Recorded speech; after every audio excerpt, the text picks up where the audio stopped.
جب ردا سر سے چھنی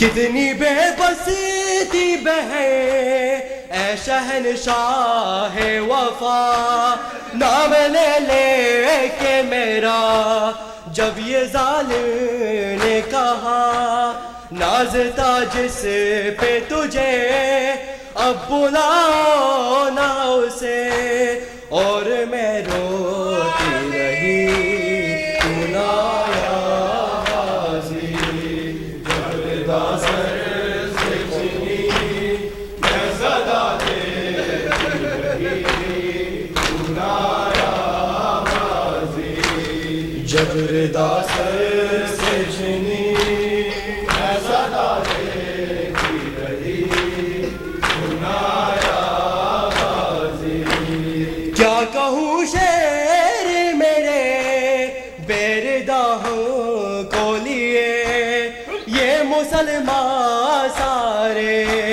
شہر در شہر گئے، خلقت کوفہ کبھی خلقت شام کبھی، بارہا ہم پہ ہنسی تو نہ آیا غازی، جب ردا سر سے سنی میں صدا دیتی رہی تو نہ آیا غازی، جب ردا سر سے چنی میں صدا دیتی رہی تو نہ آیا۔ اے میری بیوی، اے میری بیوی پرسدین تمہارے بچوں کا، اپنے جسموں سے اپنے دل کا لہو بہایا ہے، یا زہرا یا زہرا یا زہرا یا زہرا یا زہرا، تو نے نازوں سے جس کو پالا ہے، تیرے آنگن کا جو ستارہ ہے، اس نے کربل میں اے میری بیوی وقت آخر تجھے پکارا ہے، یا زہرا یا زہرا یا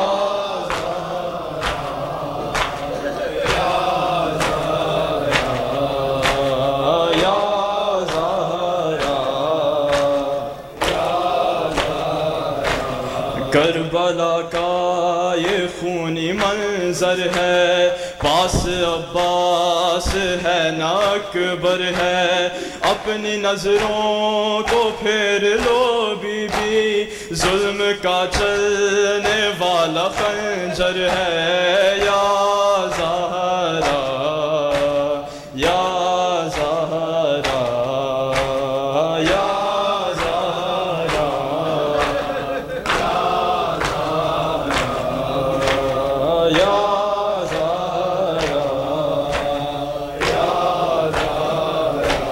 ایک بچی کا کان دکھتا ہے، اس سے خون اب تلک بھی رستا ہے، اپنی آہوں کو دل میں رکھتی ہے، روتی ہے تو تماچا لگتا ہے، یا زہرا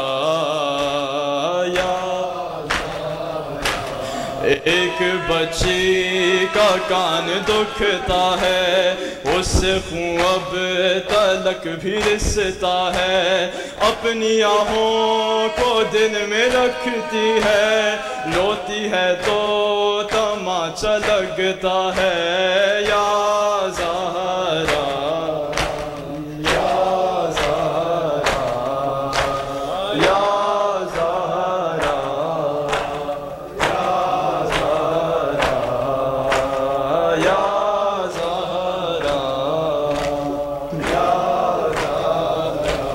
وقت اب ہے بہت مصیبت کا، کربلا میں اندھیرا پھیل گیا، خیمے جلنے لگے سرے میدان، بیویوں کے نہیں سروں پردہ، یا زہرا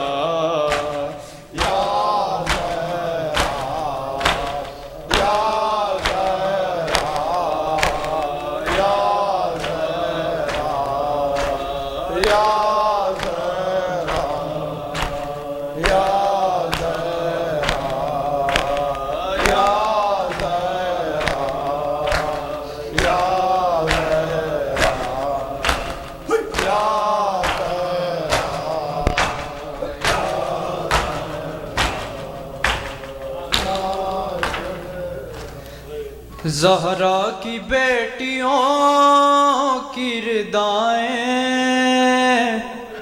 اتر گئیں،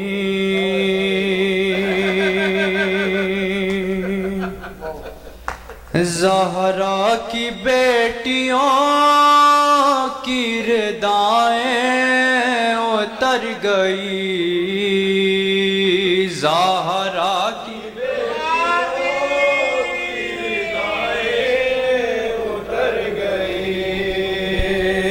زہرا کی بیٹیوں کی ردائیں اتر گئی، زہرا کی بیٹیوں کی ردائیں اتر گئی، سجاد کو ضعیف صدائیں یہ کر گئی، زہرا کی بیٹیوں کی ردائیں اتر گئی، زہرا کی بیٹیوں کی ردائیں اتر گئی، زہرا کی بیٹیوں کی ردائیں اتر گئی، زہرا کی بیٹیوں کی ردائیں اتر گئی، سجاد کو ضعیف صدائیں یہ کر گئی، زہرا کی بیٹیوں کی ردائیں اتر گئی، زہرا کی بیٹیوں کی ردائیں اتر گئی، لاشوں کو رسیوں میں جکڑ کے لیے پھرو،